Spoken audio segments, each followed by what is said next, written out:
Guys, आज आपण बनवणार आहे टिक्का। याच्यासाठी मी अर्धा किलो चिकन घेतला आहे। याला आपण स्वच्छ धुवून घेऊ।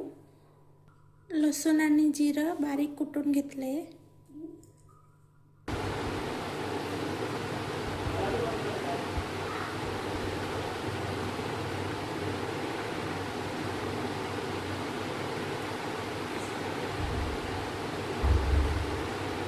आता टिक्का मसाला टाकूया।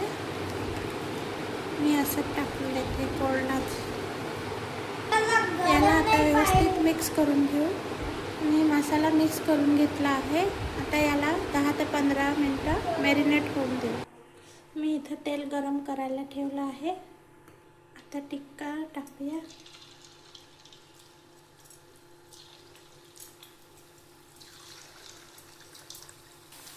मस्त फ्राय होत आहे। आता हे बघा मस्त फ्राय झालेला आहे। याला आपण काढून घेऊया।